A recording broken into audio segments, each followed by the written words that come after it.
My sisters and brothers, imagine waking up each morning, not just to the sound of your alarm, but to the realization that you've been gifted another day of life, another portion of time from Allah, letter of day. It's easy to take that for granted, isn't it?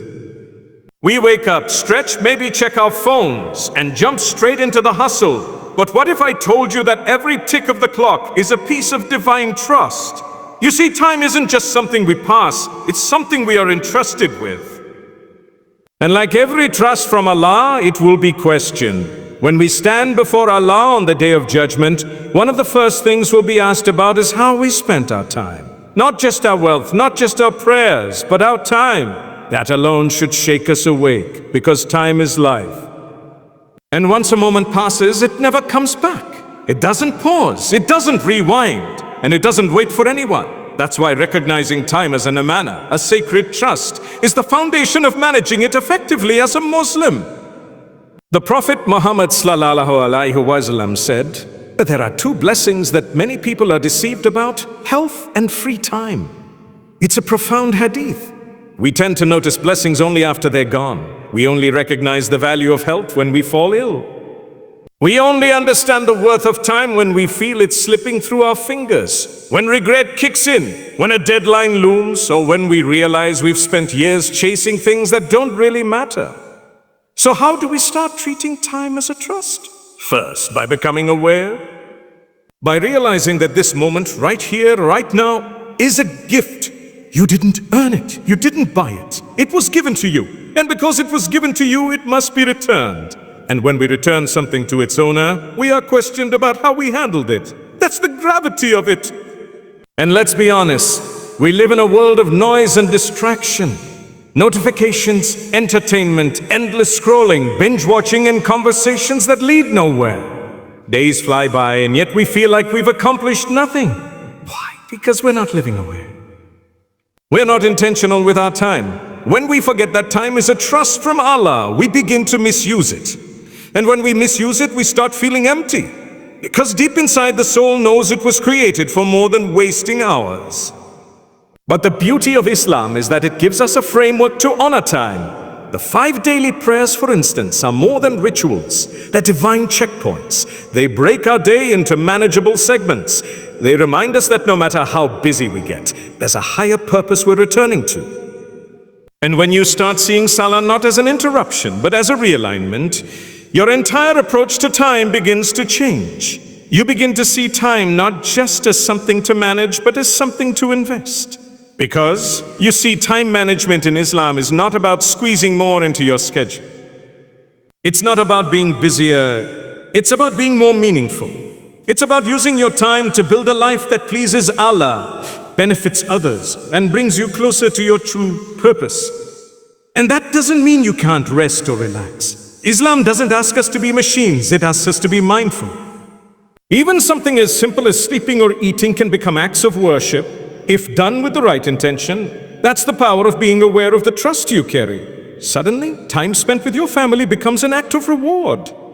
Time spent studying, working honestly, helping someone, all of it transforms into ibadah when you remember your time is not your own. It belongs to Allah. Sometimes we look at successful people and wonder how they get so much done. But what we don't see is that barakah, blessing, plays a huge role. You can spend 10 hours on something and achieve little, while someone else spends 2 hours and accomplishes so much. That's not productivity, that's barakah. And barakah enters your time when you treat it like a trust, when you protect it from being wasted, and when you fill it with purpose. But barakah doesn't just happen randomly. It enters your life through the choices you make. When you start your day with Fajr, when you avoid useless talk, when you schedule time for the Quran, when you stop saying, "I'll do it tomorrow," and start doing it today. When you stop living on autopilot and start living with purpose, that's when barakah starts to settle into your day like soft rain. So ask yourself, what does your day reflect about your values? Because how you spend your time tells the truth about your priorities.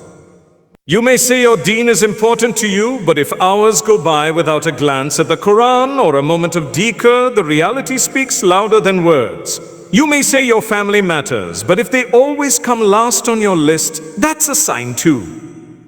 You may dream of achieving big things, but if your time is consumed by distractions, you'll remain stuck in that dream. It's time to take accountability, not in a harsh, self-critical way, but with honesty.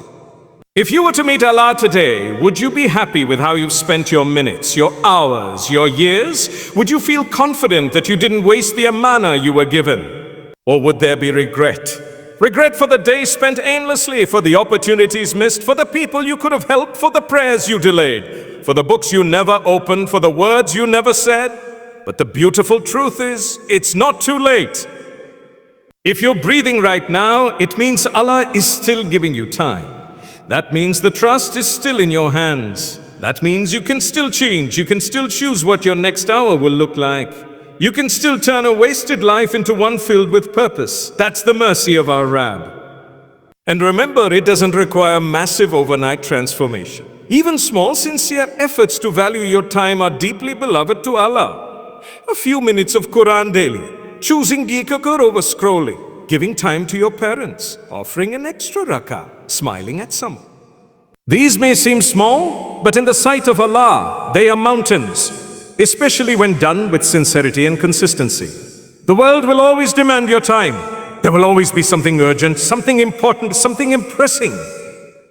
But what's truly important is what remains with you in the grave. And in that dark, silent place, only your time spent in goodness will shine. That's why we must live now with that end in mind. We must stop letting time control us and start taking control of how we use it. Through discipline, awareness, and most importantly, remembrance of Allah. So today, make a quiet promise to yourself to be more present, to protect your time, to respect it, to use it with purpose. Because you will be asked about it, and your answer will either be a source of joy or a weight of regret. The choice is still yours.